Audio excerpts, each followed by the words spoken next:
چھوٹا قد اور بڑے بڑے کانوں والا یہ قاتل 20ویں صدی میں لاطینی امریکہ کی تاریخ کا سب سے خطرناک سیریل کلر تھا۔ ریڈل ٹی وی اردو میں خوش آمدید۔ ویڈیو شروع کرنے سے پہلے چینل کو لائک اور سبسکرائب کر دیں۔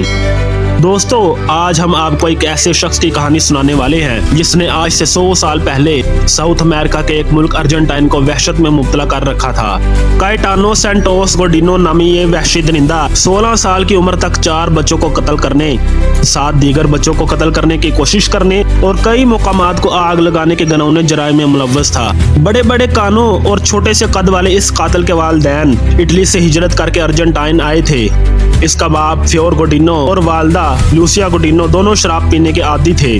گوڈینو اپنے دیگر 8 بہن بھائیوں میں سے ایک تھا۔ اس کی پیدائش سے پہلے اس کا باپ ایک جنسی بیماری میں مبتلا ہو گیا تھا، جس کی وجہ سے گوڈینو کو بھی ہیلتھ پرابلم رہتا تھا۔ براعظم جنوبی امریکہ کا یہ جان لیوا قاتل بچپن سے ہی جرائم میں ملوث تھا۔ اکثر پرندوں اور بلیوں کو مار دیتا تھا۔ اسکول میں اچھے سے نہ پڑھنے کی وجہ سے اس کو ہر اسکول سے نکال دیا جاتا تھا۔ 1904 میں جب یہ 8 سال کا ہوا تو اس نے ایک پاولی نامی لڑکے کو گڑھے میں پھینک دیا۔ پاس کھڑے ایک بندے نے گوڈینو کو پولیس کے حوالے کر دیا، جہاں سے اس کی ماں اس کو واپس لے آئی۔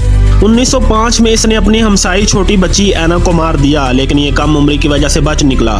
اس بدترین اور سفاک کلر کے ظلم کی داستان باقاعدہ تب شروع ہوئی جب 1906 میں اس نے ایک چھوٹی بچی جس کا نام ماریا روزا تھا کو قتل کر دیا۔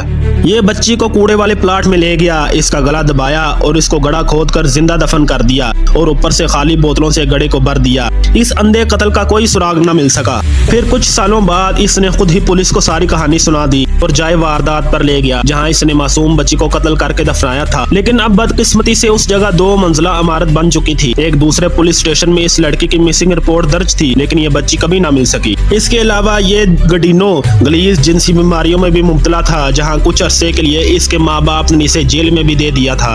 ناظرین، اس کی دیدہ دلیری کی انتہا دیکھیے جب اس نے 17 جنوری 1912 کو ایک ویئر ہاؤس کو آگ لگا دی۔ جب اسے اریسٹ کیا گیا تو اس کا کہنا تھا کہ مجھے کافی مزہ آتا ہے جب فائر فائٹرز آگ میں چھلانگ لگاتے ہیں۔ 1912 میں ہی اس نے ایک ریلوے اسٹیشن کو آگ لگا دی، لیکن اس آگ پر قابو پا لیا گیا۔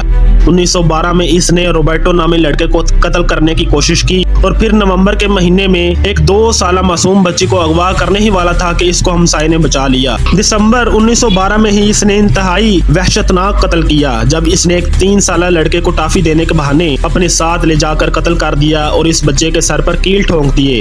پتہ چلنے پر بچے کے باپ نے اس کو پولیس کے حوالے کر دیا۔ اس کے مکروہ کاموں کی وجہ سے عدالت سے اس کو عمر قید کی سزا ہوئی اور جیل بھیج دیا گیا، لیکن یہ ناسور وہاں بھی باز نہ آیا اور ساتھی مجرموں پر حملہ کر دیا۔ اس کے بعد عدالت نے اس کو وحشی اور پاگل قرار دے کر نومبر 1915 میں سب سے بڑی ہائی پروفائل جیل بھیج دیا۔ 1933 میں جیل میں ہونے والی مار کٹائی اور اس کے نتیجے میں آنے والے زخموں کی وجہ سے یہ ہسپتال میں زیر علاج رہا۔ اس کو جیل میں کافی مار پڑی کیونکہ اس نے ساتھی مجرموں کی 2 بلیوں کو مار ڈالا تھا۔ 1935 تک یہ مزید بیمار ہوتا گیا۔ اس دوران کوئی بھی اس کو ملنے نہ آتا تھا اور ایک دن اچانک اسی حالت میں یہ خونی درندہ موت کے منہ میں چلا گیا۔ اس کی موت انٹرنل بلیڈنگ اور انتڑیوں کے انفیکشن کی وجہ سے ہوئی۔ اس کی موت بھی مشکوک مانی جاتی ہے، شاید کسی نے اس کو جان بوجھ کر مار دیا ہو۔ اس کو جیل کے اندر ہی دفنا دیا گیا تھا۔